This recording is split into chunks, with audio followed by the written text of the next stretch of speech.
Assalamualaikum warahmatullahi wabarakatuh. Perkenalkan, nama saya Yudi Christopher Gabes Pangguna, Stambuk F551200017. Pada kesempatan kali ini saya ingin membahas mengenai sistem informasi geografis, yang dimana pembahasan saya kali ini adalah merupakan tugas yang dimana untuk membuat review pengaplikasian SIG yang ada di kehidupan sehari-hari. Dan review aplikasi yang saya akan gunakan kali ini adalah review aplikasi dari Disaster Alert. Dan selanjutnya adalah langsung saja untuk agendanya. Di sini ada 4, yaitu yang pertama, apa itu SIG, yang kedua, apa itu aplikasi Disaster Alert, dan ketiga, implementasi SIG dalam aplikasi Disaster Alert, dan yang terakhir adalah keunggulan dan kekurangan aplikasi Disaster Alert. Langsung saja tanpa lama-lama kita ke pengertian apa itu SIG. Di sini saya akan menjelaskan secara singkat mengenai apa itu SIG. Berdasarkan Wikipedia, sistem informasi geografis adalah informasi sistem komputerisasi yang memungkinkan penangkapan, pencontohan, pemanipulasian, penemuan kembali, penganalisan, dan presentasi data acuan geografis sebagai fasilitas untuk menyiapkan, mempresentasikan, dan menginterpretasikan fakta-fakta yang berkaitan dengan permukaan bumi. Nah, menurut pendapat saya sendiri, SIG itu adalah sebuah sistem informasi yang dimana dibuat untuk menginformasikan sebuah informasi geografi dalam sebuah bentuk digital, dari itu handphone atau mobile atau PC dan segala macamnya. Dan ya, mungkin itu saja untuk penjelasan dari apa itu SIG dari saya dan berdasarkan dari Wikipedia. Dan untuk selanjutnya kita akan memasuki pembahasan kedua, yaitu apa itu aplikasi Disaster Alert. Seperti yang terlihat di sebelah kiri, ini adalah gambar dari saat Disaster Alert aplikasinya dibuka. Dan Disaster Alert adalah aplikasi yang dikembangkan oleh Pacific Disaster Center atau PCD di Hawaii, yang dimana menyediakan informasi tentang bencana alam apapun di seluruh dunia, termasuk gempa bumi, tsunami, gunung berapi, banjir, kebakaran, badai, dan bencana lainnya termasuk bencana buatan manusia. Jadi aplikasi Disaster Alert ini aplikasi seperti pemetaan, di mana aplikasi tersebut digunakan untuk menandakan di mana pernah terjadinya bencana atau sedang terjadi bencana. Jadi dia kalau dari aplikasinya sendiri dibagi beberapa layer untuk membagi bencana-bencananya, supaya kita bisa fokus juga ke menyaringnya untuk melihat di satu bencana saja, atau kita bisa melihat semuanya. Dan untuk disaster alert sendiri ini, dia di cakupannya adalah seluruh dunia, jadi kita bisa melihat bencana-bencana yang terjadi di seluruh dunia. Melalui aplikasi ini bisa menyetel peringatan dini, melihat laporan analisis situasi bencana, dan mengakses dampak bahaya dalam suatu kota wilayah. Informasi baru yang disajikan berasal dari sumber yang diverifikasi.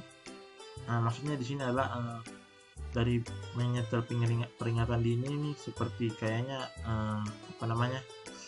memberikan peringatan bahwa di sini adalah dampak rawan bencana. Jadi ada notifikasi, atau kita juga bisa melihat laporan analisis bencana yang sedang terjadi ketika ada sebuah bencana yang terjadi di suatu daerah gitu. Jadi akan munculkan sebuah notifikasi dan apa yang terjadi di situ seperti mark gitu. Lalu kita akan bisa lihat di situ situasi yang terjadi di situ apa, dan mengakses dampak bahayanya juga seperti itu, apa yang terdampaknya itu seperti apa di situ. Dan selanjutnya itu adalah ini adalah adalah tampilan dari aplikasi Disaster Alert untuk interface, user interface-nya. Dan di sini ada dua tampilan, yaitu untuk penggunaan mobile dan penggunaan website, dimana mobile itu adalah aplikasi, dan untuk website sendiri ya diakses di Google untuk mencari websitenya di website Disaster Alert sendiri. Dari user interface-nya sendiri, di sini seperti yang dilihat dari yang di website saya buka sempat tadi, sebelah kiri itu adalah menu-menu fitur-fiturnya, dan untuk di mobile di bawahnya itu adalah menu fiturnya. Dan ya, untuk melihatnya lebih lanjut mungkin bisa dilihat sendiri nanti di website atau di download di aplikasinya sendiri untuk user interface dan segala macamnya yang ada di fitur dari aplikasi ini. Selanjutnya ya ini implementasi CSIG atau Sistem Informasi Geografis dalam aplikasi disaster alert tersebut, yang dimana untuk implementasinya ECG dalam aplikasi disaster alert sendiri adalah aplikasi ini menggunakan data raster dari peta dunia untuk menampilkan peta dunia itu sendiri ke aplikasinya dengan menggunakan berbagai sumber. Ya, dan seperti saya bilang tadi bahwa aplikasi raster ini mengambil cakupan seluruh dunia, sehingga aplikasi data raster ini kan pasti tentunya untuk jadi diambil dari peta dunia atau seluruh dunia lah. Dan salah satu sumbernya itu yang saya tahu adalah Google, dan ada beberapa sumber yang saya tidak tahu atau saya lupa, tapi saya kurang tahu juga yang lainnya di mana gitu, karena dari yang saya lihat hanya ada Google dan satunya saya lupa siapa namanya. Dan selanjutnya itu untuk data bencana alami sendiri juga diambil dan diolah dari berbagai sumber yang sudah diverifikasi. Sumber tersebut bisa dapat dari pengguna yang dapat melaporkan langsung tentang bencana yang terjadi di lokasi pengguna tersebut. Nah, jadi untuk sumbernya sendiri dari aplikasi ini sumbernya bisa dipercaya karena mereka juga bisa menampilkan sumber yang baik, dari sumber mana mereka mengambil informasi bencana tersebut. Dan kita juga di sini seperti yang dibilang, pengguna dapat melaporkan langsung. Jadi sistemnya untuk pengguna melaporkan langsung ini adalah mereka mendeteksi dari GPS kita di mana lokasi kita berada, atau lokasi ya menggunakan GPS untuk mendeteksi lokasi kita, seperti kita membuka Google Maps seperti gitu. Jadi mereka deteksi, lalu kita bisa melaporkan secara langsung. Ada fiturnya sendiri yang di situ untuk melaporkan misalnya sedang terjadi bencana di lokasi kita saat ini, di daerah kita bisa langsung laporkan ke situ untuk memberikan notifikasi mungkin ke orang lain yang bukan, supaya tahu di situ terjadi bencana. Dan ya begitulah untuk fitur dari melaporkan secara langsung. Baik, mungkin bisa dilaporkan adalah keadaannya juga, dampak bencana seperti yang dibilang tadi, dan ya keadaan bencana dan lain-lainnya mungkin yang dilaporkan mengenai bencana tersebut gitu. Dan ya seperti itu implementasi dari SG di aplikasi ini. Dan untuk selanjutnya itu adalah keunggulan dan kekurangan dari aplikasi disaster ini. Ya, keunggulan yang pertama adalah update yang cepat terhadap bencana. Salah satu keunggulan disaster alert adalah memiliki update yang cepat terhadap bencana, bahkan terhadap bencana yang masih terjadi, sehingga dapat memberitahu pengguna tentang bencana yang sedang terjadi di seluruh dunia, bahkan juga memberi peringatan tentang bencana yang terjadi di lokasi pengguna. Nah, jadi untuk update ini seperti yang saya bilang tadi, karena sumbernya banyak dan terverifikasi, jadi mereka bisa melakukan update dengan cepat terhadap bencana yang sedang terjadi gitu. Jadi misalnya ada terjadi di gempa bumi, mereka bisa langsung update dan notifikasinya itu muncul. Kalau kita bisa buka webnya atau di HP, mungkin itu muncul notifikasi bahwa sedang terjadi bencana di daerah sini, di daerah itu. Seperti yang tadi saya lakukan, seperti saat saya sedang mengulik-ngulik aplikasi ini, saya membukanya di website, ada muncul notifikasi misalnya 7 menit yang lalu terjadi bencana di Ekuador kalau tidak salah, dan ada lagi satu di mana tapi saya lupa daerahnya. Yang saya ingat bencananya itu adalah flood atau badai yang di Ekuador. Saya lupa apa bencananya, kalau nggak salah gunung meletus, bukan gunung erupsi gitu. Jadi ya itulah yang seperti yang saya bilang tadi, bahwa update mereka itu cepat. Dan ya untuk selanjutnya itu adalah ya di sini juga ada dibilang bahkan juga memberi peringatan tentang bencana yang terjadi. Jadi karena update cepat, mungkin bagi kita yang masih belum terkena dampak langsung dari bencana tersebut, kita bisa langsung mengevakuasi atau menyelamatkan diri dari bencana yang sedang terjadi gitu.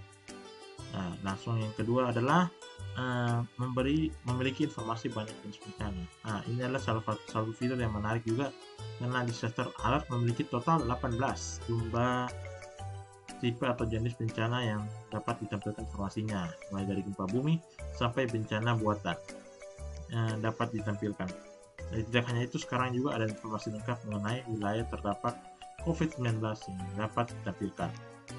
Jadi seperti yang dibilang di sini, ada 18 bencana mulai dari gempa bumi, ada likuifaksi, ada des bukan des, aku lupa, badai es begitu, ada eh, badai topan, ada tsunami, ada yang lain-lain lah, gunung meletus, dan bahkan sampai buatan dari manusia seperti kebakaran, yang lainnya, yang bencana buatan itu ada informasinya ditampilkan gitu. Tidak hanya itu, sekarang karena COVID-19 seperti yang saya tuliskan di sini, seperti ada apa namanya COVID-19 sekarang, mereka menyediakan juga data untuk persebaran wilayah yang terkena dampak COVID-19 atau yang masih misalnya dampak terbaru dari yang terkena terbaru, terjangkit baru gitu dari COVID-19 seperti itu. Jadi mereka misalnya menyediakan layar di fiturnya itu, jadi mereka menyediakan layar baru lagi untuk khusus dari COVID-19 gitu. Jadi tinggal lihat, supaya kita bisa mengetahuinya, kita harus mengaktifkan layarnya supaya bisa dilihat. Seperti tadi saya sempat mencoba untuk yang baru terdampak itu ada di Kalimantan satu, saya sempat lihat, dan untuk itu juga mereka bisa menyediakan informasi mengenai dari suatu negara gitu ya, misalnya terkena banyak yang meninggal atau yang masih terdampak dan segala macamnya. Seperti tadi saya sempat lihat di Thailand, tapi saya lupa berapa jumlahnya, jadi hanya sempat lihat saja karena zoom ke arah peta itu. Jadi kelihatan di Thailand itu ada berapa yang terkena, berapa jumlah yang terkena dampak, masih sakit, atau sudah meninggal dan lain-lainnya gitu, yang mengenai informasi COVID-19. Dan ya, selanjutnya itu ada 3 itu dapat digunakan di mobile dan di PC. Seperti yang saya perlihatkan tadi tampilannya, disaster alert dapat digunakan baik mobile dan PC, sehingga dapat mempermudah untuk mengakses disaster alert tersebut. Jadi ya, seperti tampilan yang tadi ada 2 tampilan, yaitu mobile dan PC. Di mana ya itu sangat bagus karena kita bisa, misalnya jika kita sedang di rumah dan hanya menggunakan PC, jadi kita bisa melihat buka aplikasi atau websitenya untuk mendapatkan notifikasi jika sesuatu yang tidak diinginkan terjadi gitu di daerah kita mungkin, atau kita bisa melihat daerah lain yang terkena dampak juga. Dan di jalan juga mungkin kita bisa gunakan di HP untuk membuka notifikasinya, nanti dapat peringatan gitu, yang seperti dibilang adalah peringatan dini untuk bencana yang akan terjadi itu sudah terjadi gitu, seperti itu ya. Mungkin seperti itu untuk itu, tapi untuk konsep dari peringatan dini sendiri ini saya masih belum paham sebenarnya. Maksudnya mereka memprediksi bencana yang akan terjadi itu, atau misalnya itu ada seperti konsep di sini adalah daerah rawan bencana begitu, jadi diperingati daerah rawan bencana atau bencana yang terjadi, mungkin seperti itu juga konsepnya. Jadi saya masih belum terlalu mengerti seperti itu, tapi ya seperti itu mungkin konsepnya. Dan ya, terakhir itu ada kekurangannya, yang dimana kekurangannya yang satu yang saya tuliskan di sini, yaitu cukup kompleks, dimana aplikasi disaster alert memiliki banyak fitur sehingga membuat aplikasi tersebut cukup kompleks dan agak sulit dimengerti untuk pengguna yang baru menggunakannya untuk menggunakan fitur-fiturnya. Nah, seperti saya bilang tadi, aplikasi ini memang memiliki banyak fitur, tapi karena banyak fiturnya agak cukup sulit untuk memahami beberapa fiturnya. Seperti yang saya bilang tadi juga, untuk disaster peringatan dini sendiri itu saya masih belum mengerti di mana letak untuk mengaktifkannya, atau gimana untuk fitur tersebut lah gitu. Karena yang muncul tadi itu notifikasi bencana yang sedang terjadi, bukan peringatan itu. Mungkin itu juga notifikasi untuk peringatannya atau bagaimana, saya juga kurang tahu, karena seperti itulah. Jadi misalnya tadi saya juga kan hanya menguliknya tidak terlalu lama dan baru menguliknya, jadi masih bingung. Semua penggunaan fitur-fiturnya belum terlalu tahu, tapi untuk fitur-fitur utamanya mungkin saya tahu. Jadi gitulah, untuk sendiri kekurangannya itu makanya agak sulit digunakan gitu. Tapi kalau kita ingin menguliknya lebih lanjut mungkin masih bisa, lebih panjang mungkin lebih bisa dimengerti, tapi ya seperti itu menurut pendapat saya. Dan ya, mungkin sekian untuk pembahasan mengenai review dari aplikasi sistem informasi geografis yang ada di kehidupan sehari-hari. Dan kali ini adalah aplikasi yang saya bahas adalah aplikasi disaster alert, yang dimana merupakan aplikasi yang sangat bagus karena dapat memberikan peringatan atau dapat memberikan notifikasi tentang bencana alam yang terjadi di seluruh dunia. Bahkan di seluruh dunia ini sangat bagus, jadi kita bisa tahu apa yang terjadi di luar negeri gitu, tanpa kita harus melihat berita. Bukan, tidak juga salah melihat berita, maksudnya tanpa kita harus misalnya tahu setelah 1 hari setelah, jadi kita bisa tahu mungkin pas setelah terjadi beberapa menit terjadinya, kita bisa tahu dari aplikasi itu. Dan ya mungkin seperti itu, dan mungkin kita juga bisa mengetahui bencana yang terjadi dari kita tiba-tiba gitu, untuk membantu kita untuk mengevakuasi lebih cepat dan lain-lainnya gitu. Dan ya mungkin seperti itu saja pembahasan dari saya mengenai review aplikasi disaster alert, dan kurang lebihnya mohon maaf untuk kekurangannya. Dan sekian, assalamualaikum warahmatullahi wabarakatuh, dan terima kasih.